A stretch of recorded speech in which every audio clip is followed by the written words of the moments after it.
It was an ordinary night in the Sound Desert, when the dense silence of dawn was broken by shouts that would forever change the life of a family.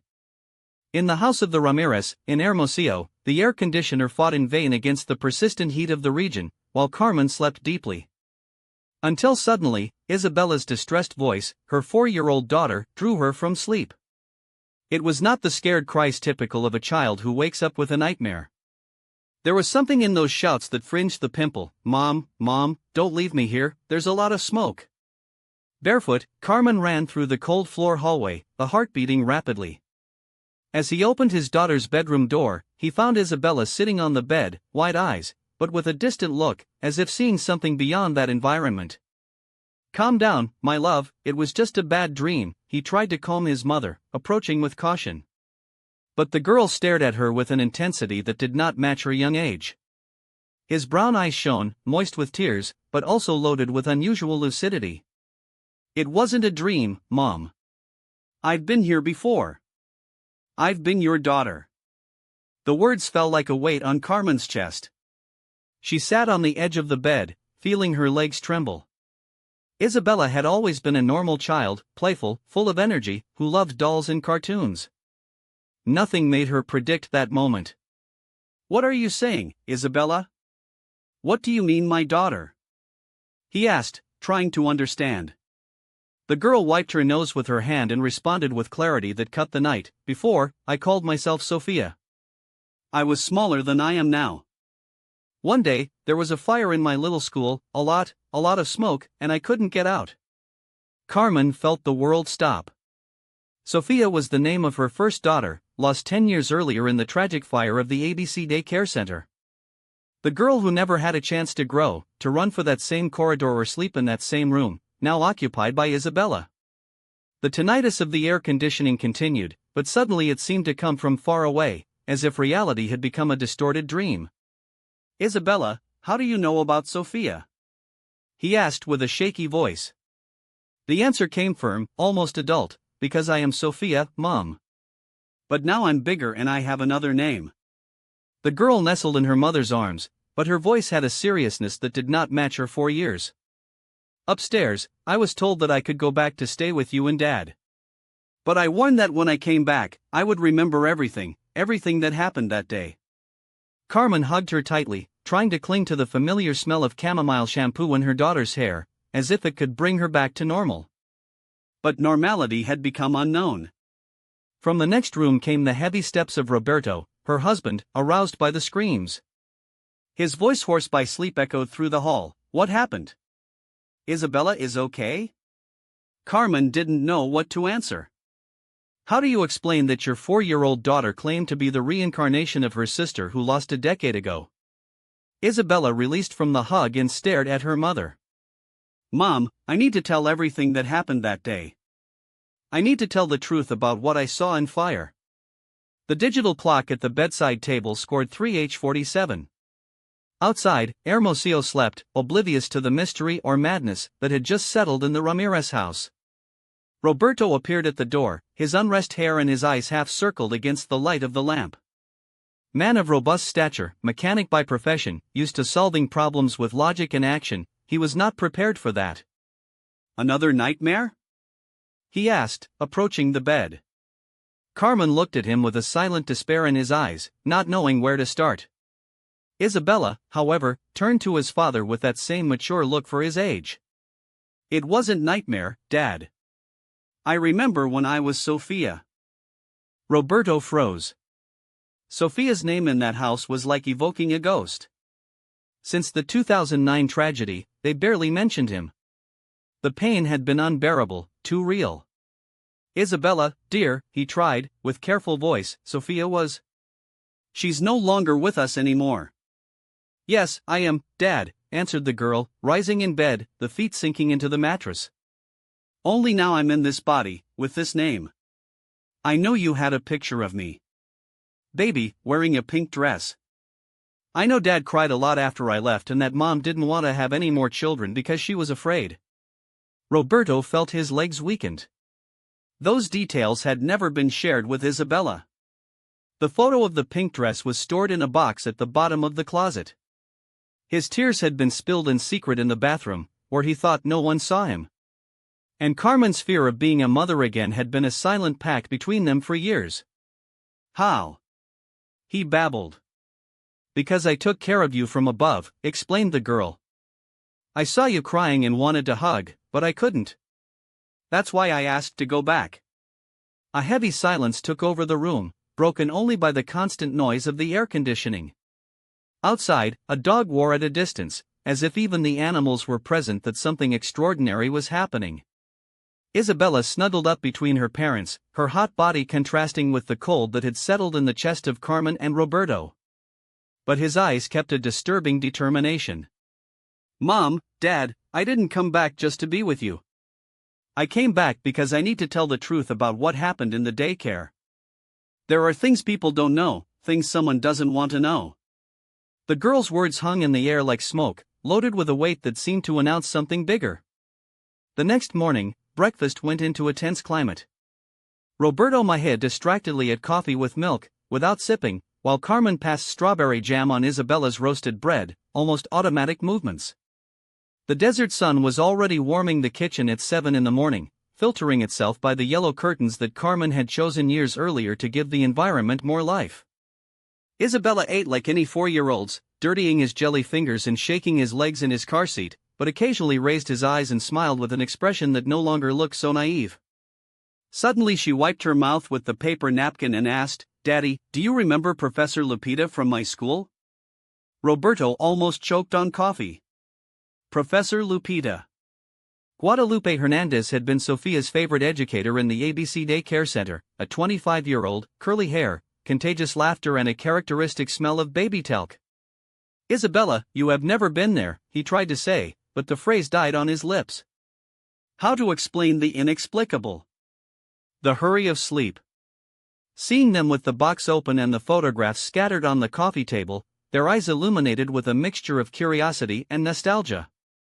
"It's my box," he exclaimed, running to sit between the two. Carmen, with a knot in his throat, ran his fingers through his daughter's misaligned wires, while Roberto watched, immovable, as if any movement would break the fragile balance of that moment. Isabella took a picture in black and white, where a little girl of unequal braids smiled next to a large dog. "This is me with the shin," he said, pointing to the image with the little finger. "Abuela took us this picture when I was 2 years old." Carmen felt her tears burning in her eyes. That photo had never been shown to Isabella. It was stored at the bottom of the album, among others that they avoided looking themselves. "Mi amor," Carmen tried, with a trembling voice, "how do you know this picture is yours if you've never seen her before?"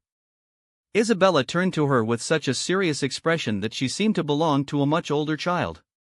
"Because I remember, Mommy.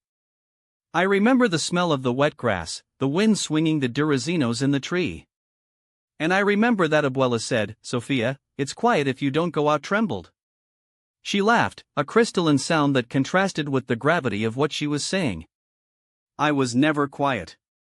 I always came out trembled in the pictures." Roberto took another image, a faded Polaroid from Sophia in the school, sitting in a low table with other children. In the background, a young woman with curly hair held an illustrated book. "And this? Do you recognize someone here?" Isabella stretched her neck, her eyes shining. "Of course. This is the Maestra Lupita reading The Princess and the Frog. I love this book. Carla," she pointed to a braid girl by her side, "always made the frog's voice, and we laughed so much that Maestra had to wait for us to calm down." Carmen covered his mouth with his hand. "Carla Fernandez. Sophia's best friend. Killed in the fire. Never mentioned at home. Never. Isabella." Roberto hesitated, choosing the words carefully. "You said early today that you remembered important things about that day. Things that adults need to know. What else do you remember?" The girl looked down at her hands, playing with the jersey bar. When he spoke, his voice was so low that they had to lean to hear. "I remember the mustache man. What closed the doors." She swallowed hard. "He wasn't alone. There was another man with him, younger, in a blue shirt." they said loudly, as if they were fighting. The younger said, "This was not the combined," and the mustache man replied, "Shut up and help me lock that crap." Carmen felt the floor open under his feet. That was not in any report. No official testimony mentioned a second man. Roberto took one of the newspaper clippings, where a small photo showed the rubble of the daycare. "Isabella, do you know why they did that?" The girl shook her head, her eyes full of unhealthy tears. "I don't know, Poppy. But I heard the mustache man say something before leaving. He said, 'Now no one will find out what we hid in the basement.'" The silence that followed was so dense that it seemed to have weight. In the basement. ABC Nursery had no basement. At least, not in the original projects approved by the city. Carmen suddenly got up as if an electric current had traveled it. "The documents," he murmured, addressing the bookcase where they kept a brown folder with all the papers of the lawsuit they had moved and lost against the daycare.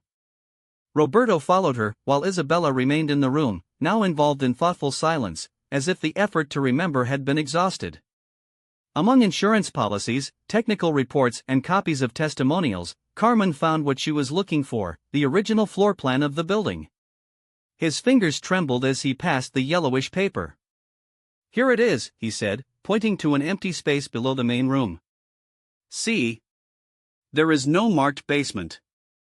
Only the foundation." Roberto took the document, examining it with his eyes half-circled. "But that doesn't mean it didn't exist.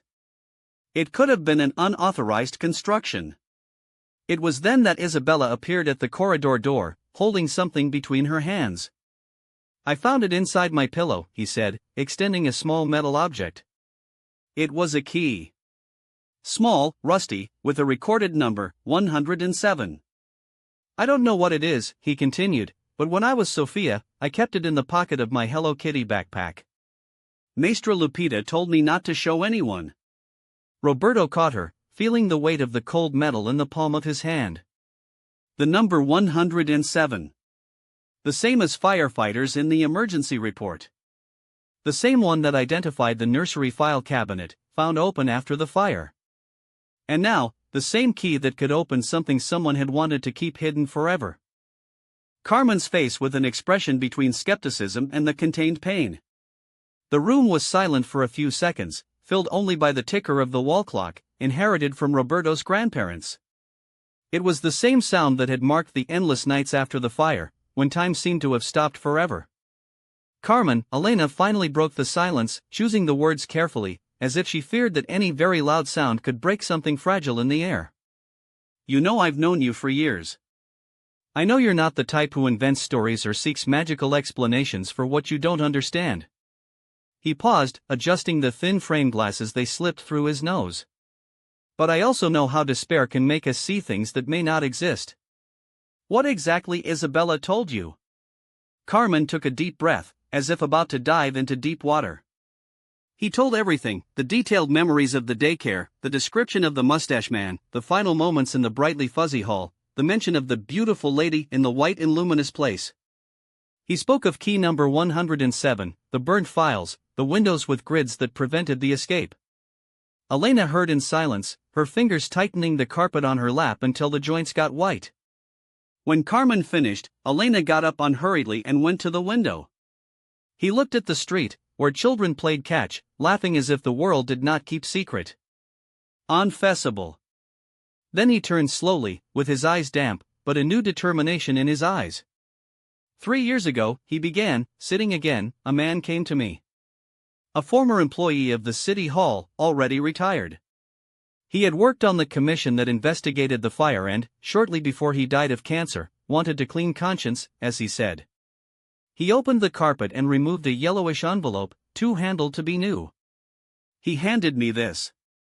Copies of documents that should have been destroyed. Carmen reached out his handy hand and took the papers. They were technical reports with official stamps, photos of a structure that immediately recognized, the daycare, but at an angle I had never seen before. Floor plan. With hand notes. See here, Elena pointed with her finger, the nail rolled to the cuticle. Emergency exits were marked in the original project, but someone crossed and wrote "obstructed by cabinets" next door. And this "turned the page" is the security inspection made a month before the fire. Approved. Without any observation. It makes no sense, Carmen muttered, passing her fingers over the lyrics as if she could feel the lie printed on them. If there were problems, why weren't they registered? Elena lowered her voice, as if the walls could have heard. Because someone was paid to ignore them. This same man told me that the owner of the daycare, Mr. Moreira, had huge debts. Nursery was the last thing left. He closed the carpet with a dry blow. He needed the insurance. And to receive insurance, I needed an irreparable accident. Carmen felt his stomach turn around. It was not the first time I heard theories about a criminal fire, but hearing from Elena, with documents in hand, was different. It was real. And the man with mustache? He asked, his voice failing. Isabella said he wasn't the boss. Elena hesitated, then opened the carpet again and removed a 3x4 photo of a middle-aged man, thick mustache, suspicious look. This is Mario Ruiz. Worked in the maintenance of the city. Disappeared a week after the fire. It has never been seen again. He paused. But there was another name in the documents. Someone who appeared in telephone ligations to Moreira's cell phone in the days before the fire. A licensed Varela. Varela. Carmen repeated, as if the name had a bitter taste. I never heard of it.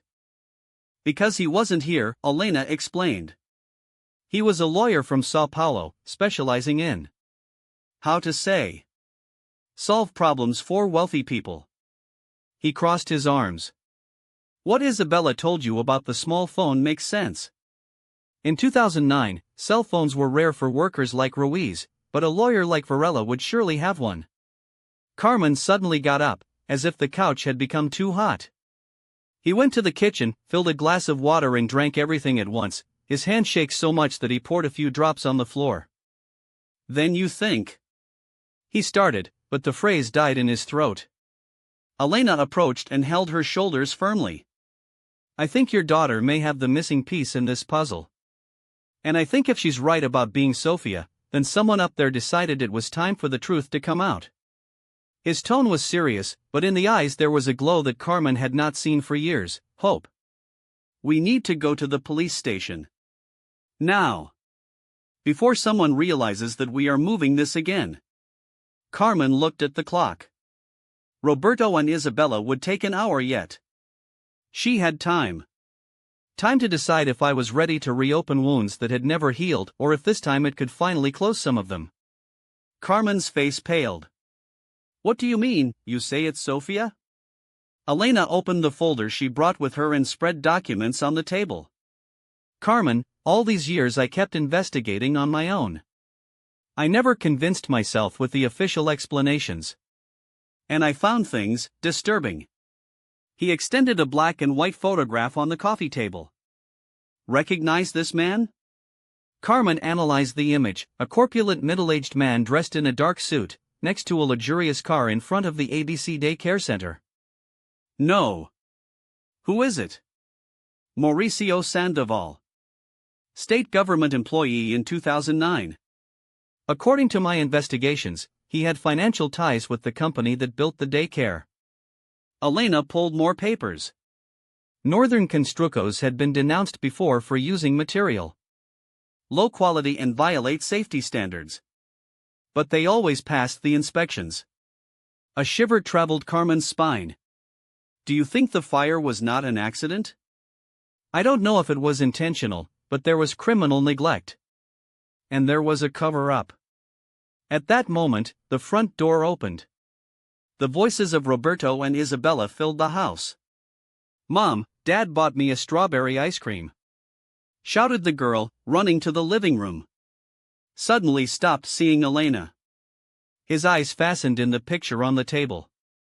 This is the lord of the beautiful car, he said naturally. Elena and Carmen exchanged a shocked look. What lord, my love? Carmen asked, the trembling voice. Isabella approached and pointed to the photo.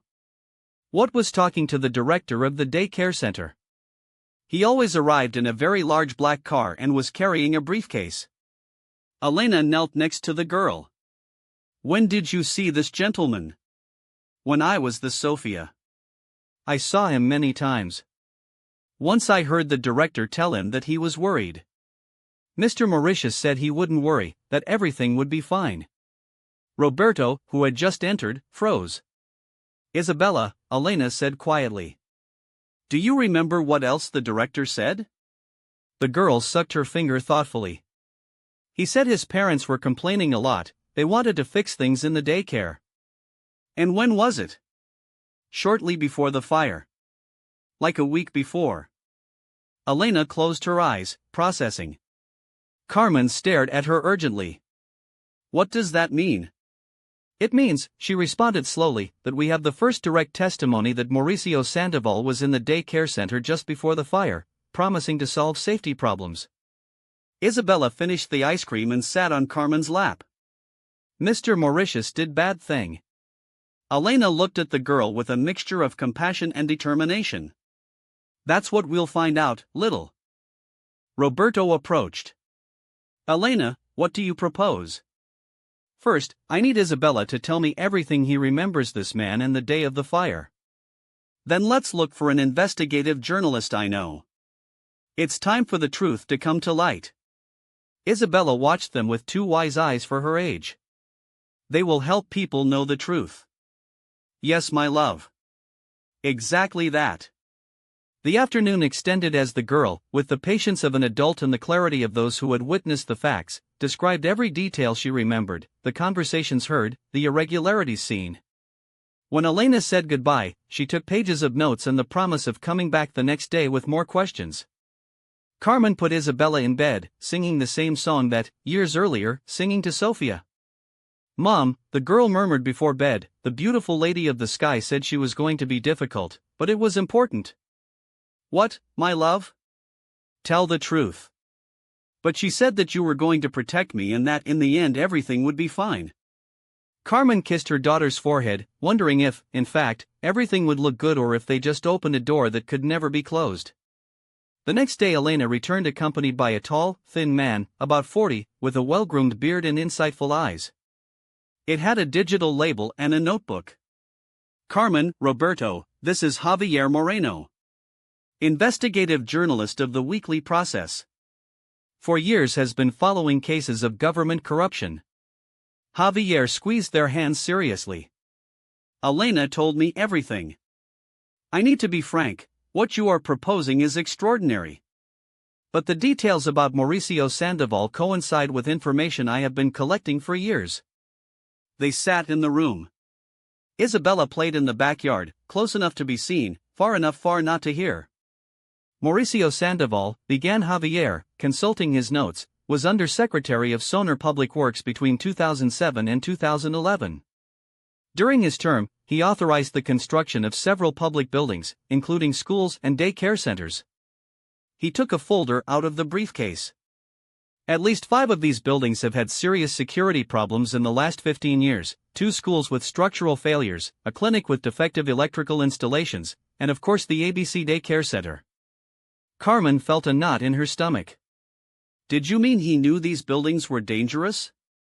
What I can prove is that it has received several reports from independent engineers warning about irregularities.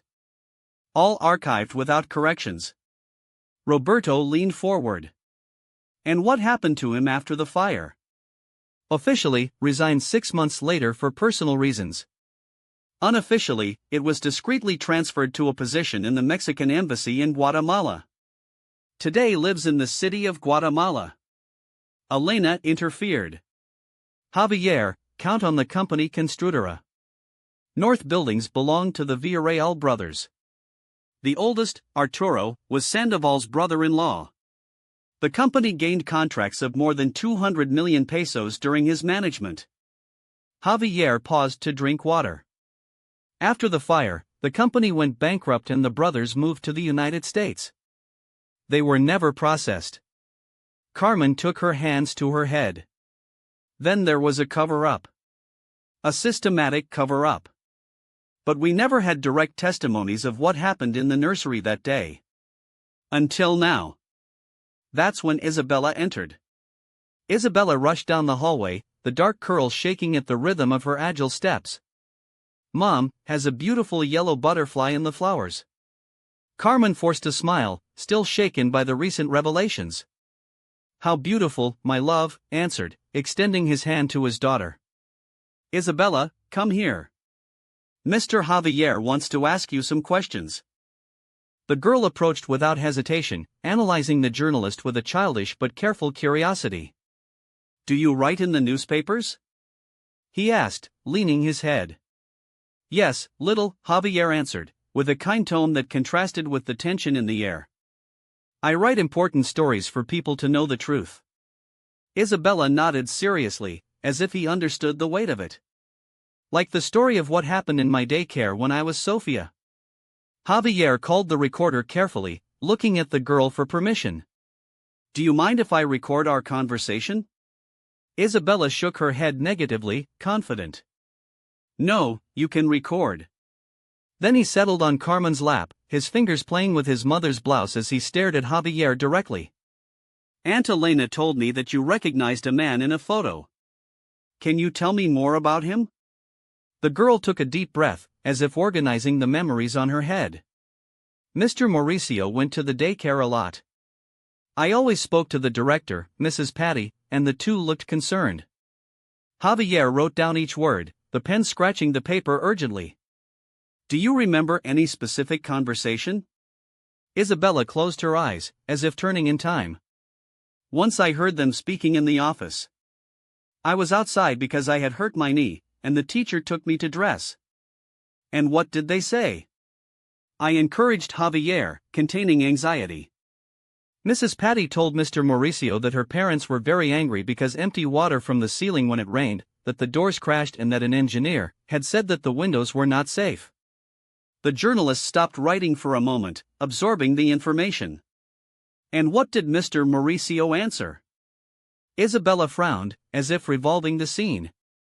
He told her not to worry, that he was going to talk to the engineer so he would no longer make problems. And if anyone else complained, it was supposed to say that everything was perfectly well. A chill traveled the room. Carmen squeezed her daughter against her, as if she wanted to protect her from the very words that came out of her mouth. Roberto cleared his fists, the joints of the white fingers of such strong. Javier, however, kept his voice calm, though his hands shake lightly. And did you see Mr. Mauricio on the day of the fire? Isabella denied her head, but then hesitated, as if something had returned to her memory. No, that day I only saw the Lord of Mustache closing the doors. He paused, his eyes wide. But, Carmen encouraged her with a soft touch on her arm. But what, my love? But the day before the fire, I saw him. The girl's voice was firm, despite the seriousness of what she said. He arrived early, before the children. I arrived early because Mom had a medical appointment and left me there since 7. Elena leaned forward, absorbed. What was he doing so soon? He asked, his voice. He was talking to the Mustache Lord, which fixed things. I was giving him some papers and money. Javier dropped the pen. Are you sure it was money? Isabella nodded solemn. I saw notes, many notes. The Mustache Lord kept everything on his tool bag. And what did they say? He pressed Javier, now without disguising the urgency. The girl bit her lip, concentrated. The evil Lord. Riccio told the Mustache Lord that the next day he had to do something very important. That I had to make sure no one could leave until the firefighters arrived. The silence that followed was so dense that it seemed to suffocate the air. Javier had stopped writing down, looking at Isabella with an expression that mixed astonishment and pure horror. Did he say exactly that he had to prevent people from leaving? Confirmed, the voice hoarse. Yes. The girl looked down for a moment, but soon lifted them, firm. And I told him to leave fast afterwards and never tell anyone that they had said. Roberto got up, the chair gritting against the floor. That means, I couldn't finish the sentence. That the fire was planned, Elena added, the trembling voice of contained fury. Who murdered 49 children on purpose? Javier hung up the recorder with hands that would not stop shaking. If this is true, we are talking about the most abject crime in the recent history of Mexico. Isabella looked at the adults, the eyes full of a concern that did not match her age. I did the wrong thing telling you? Carmen hugged her hard, her fingers sinking into her daughter's curls. No, my love. You did something very brave. Very important. Are they going to punish the bad gentleman? Asked the girl, with a simplicity that broke the heart. Javier kept his equipment with a determination that left no room for doubt. Let's do everything in our reach, small. All. The call fell. Roberto got the phone in hand, the trembling fingers of anger and impotence.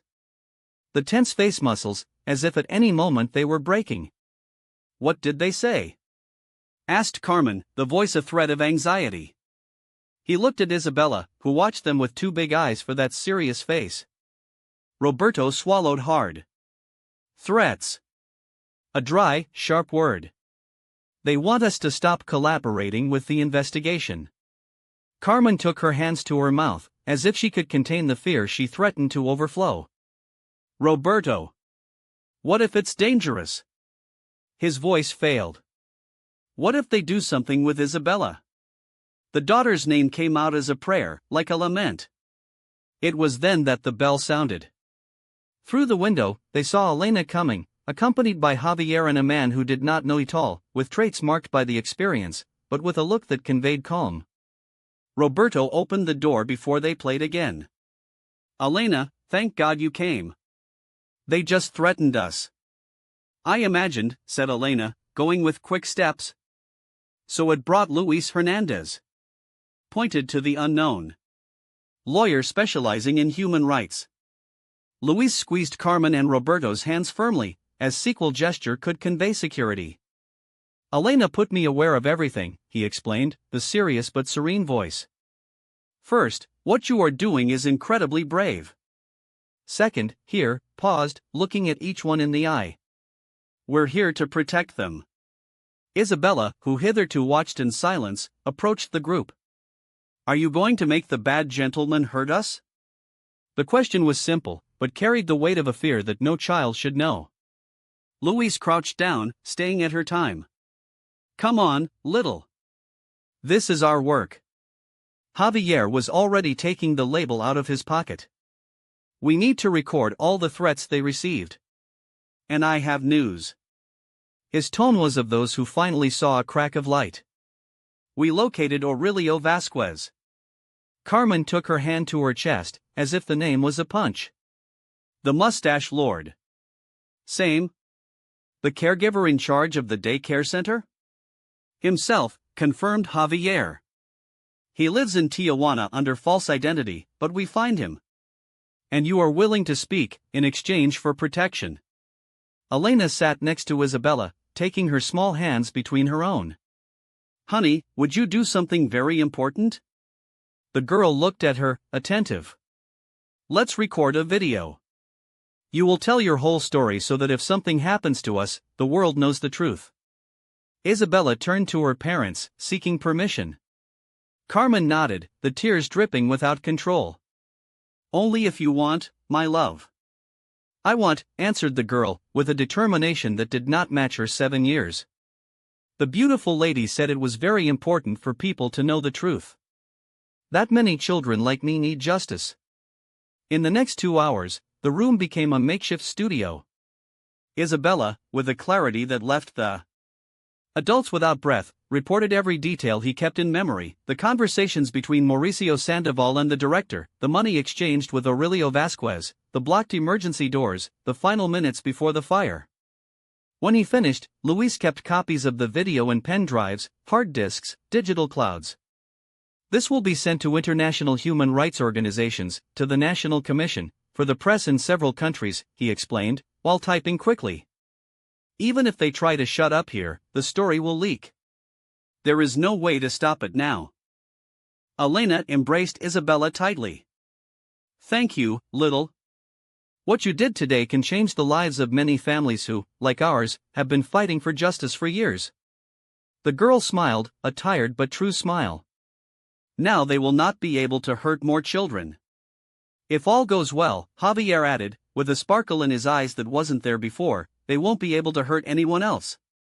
That night the Ramirez barely closed their eyes.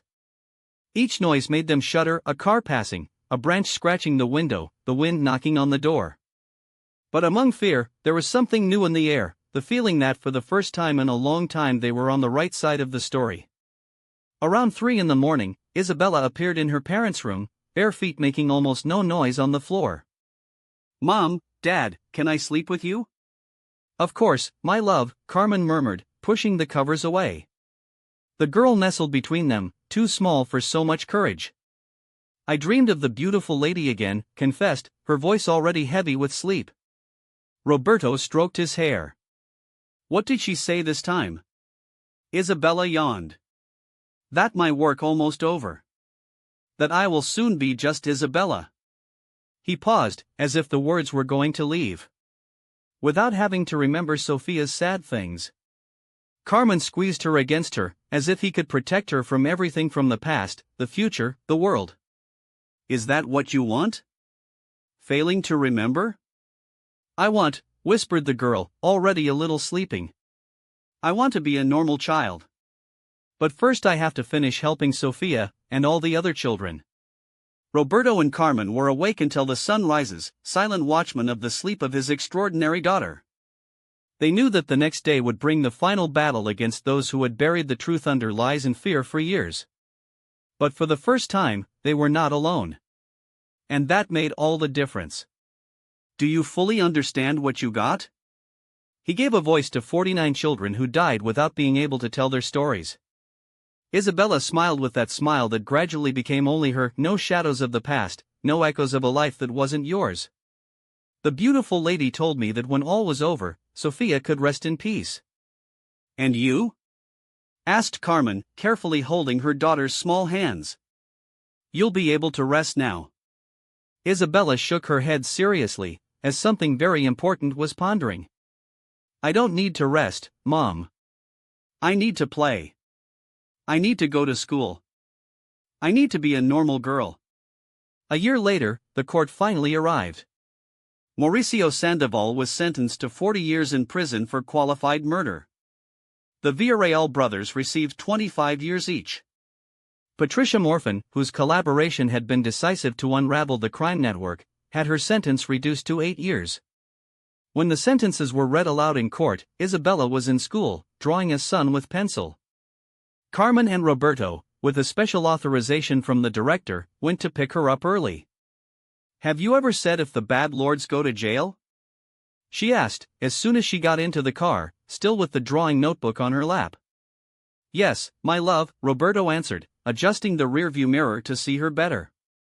"They will stay there for a long time." Isabella nodded, pleased. "Well, now they can't hurt more children." That night, after dinner, Isabella approached Carmen as she washed the dishes. "Mom, I don't think I'm going to remember things when I was Sophia." Carmen felt something move inside her chest, a mixture of relief and a sweet twinge of longing. "How do you know?"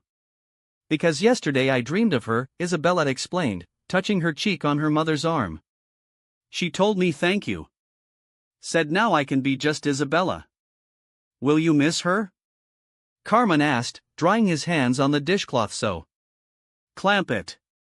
Isabella thought for a moment, lightly frowning her forehead. "A little bit. But I'm also happy to be just me." Carmen pulled her close, feeling for the first time in years that she really had her daughter back.